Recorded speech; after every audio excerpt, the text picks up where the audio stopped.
पूरी दुनिया के सोशल मीडिया पर इस वक्त एक ऐसा वीडियो वायरल है जिसने अनजाने में रसूलुल्लाह सल्लल्लाहु अलैहि वसल्लम की हदीस मुबारक की अल्फाज की तस्दीक करके न सिर्फ इस मोजिज़े को साबित कर दिखाया है बल्कि कुरान करीम के अल्फाज की भी तस्दीक कर दी है और साबित कर दिया है कि इस्लाम ही एक ऐसा वाहिद दीन है जो सच्चा है। अल्लाह सुब्हानहु व तआला का फरमान कभी गलत नहीं हो सकता, फिर चाहे आज की मॉडर्न मेडिकल साइंस इसे 1400 साल के बाद ही साबित क्यों न करे। हाल ही में कुछ साइंसदानों ने एक कुत्ते और बिल्ली के थूक का सैंपल लेकर जब उसे माइक्रोस्कोप के नीचे रखकर थूक का रिजल्ट देखा तो उनकी हैरत की इंतहा न रही कि दो आज के वक्त के पालतू जानवर जो आज से 1400 साल पहले भी पालतू थे, मगर इनमें से एक बिल्ली और दूसरा कुत्ता जो कि नापाक है।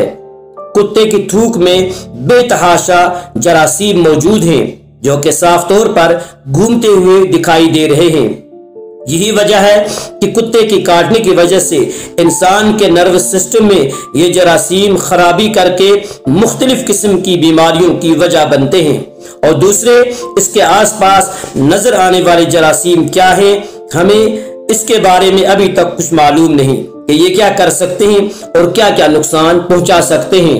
तो दूसरी तरफ बिल्ली का थूक निस्बतन बिल्कुल पाक और साफ नजर आ रहा है, जिस तरह इंसानों का थूक पाक होता है।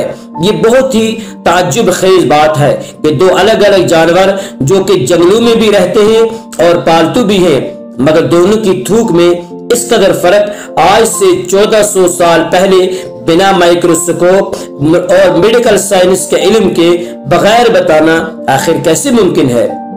सही मुस्लिम शरीफ में हजरत अबू हुरैरा रज़ियल्लाहु तआला अन्हु से रिवायत है कि अल्लाह के नबी सल्लल्लाहु तआला अलैहि वसल्लम ने फरमाया कि अगर तुम्हारे खाने के बर्तन को कुत्ता चाट ले तो उसे 7 मरतबा धो लो और पहली मरतबा रेत से साफ करो।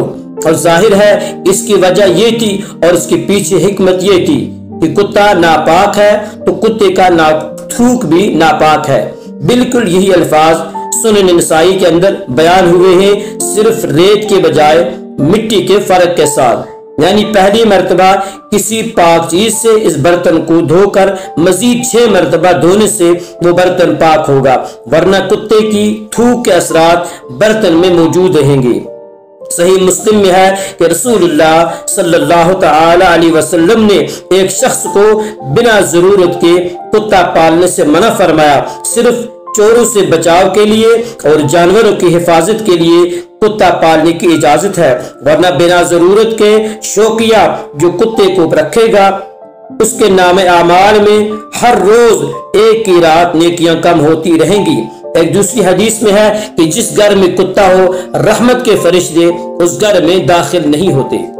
अब ऐसा नहीं कि इस्लामी तालीमात में कुत्तों के नापाक होने की वजह से कुत्तों से नफरत की जाए, बल्कि जानवरों के साथ रहम और हमदर्दी की तालीम दी गई है। यहाँ तक कि हदीस मुबारका में एक शख्स का वाकया बयान हुआ है।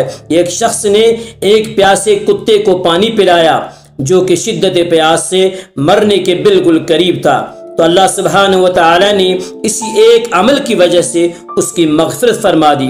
असहाब कहफ़ के कुत्ते का खास तौर पर अल्लाह सुब्हानहु व तआला ने कुरान पाक में जिक्र किया और ये कुत्ता भी महज हिफाजत की गरज से पाला गया था, न कि शौकिया तौर पर पाला गया था। जरूरत के तौर पर कुत्ते को पाल सकते हैं, मगर बगैर जरूरत के अगर हर कोई अपने घर में कुत्ते को पालने लग जाए तो उसके कपड़ों और जिस्म के हमेशा नापाक रहने का डर लगा रहेगा, जिससे उसकी इबादतें भी ज़ाया हो जाएंगी। जबकि बिल्लियों का मामला जरा मुख्तलिफ है। सैयदना हजरत अबू हुरैरा रज़ियल्लाहु तआला अन्हु का नाम भी बिल्लियों से प्यार करने की वजह से हुरैरा पड़ गया और अरबी में बिल्ली को हिर्रतुन कहते हैं। हुरैरा भी हिर्रतुन से निकला है। हज़रत अबू हुरैरा रज़ियल्लाहु तआला अन्हु की ये कुन्नियत इस कदर मशहूर हुई कि अभी तक दुनिया उनके असल नाम से नावाकिफ है।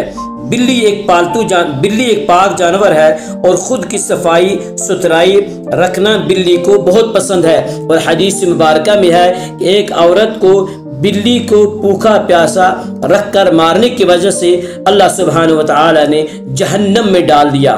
اسلام میں جانوروں کے حقوق کے ساتھ ساتھ ان سے پیار اور محبت کی تعلیم بھی دی گئی ہے۔ اللہ سبحانہ و تعالی ہمیں صحیح عمل کرنے کی توفیق نصیب فرمائے۔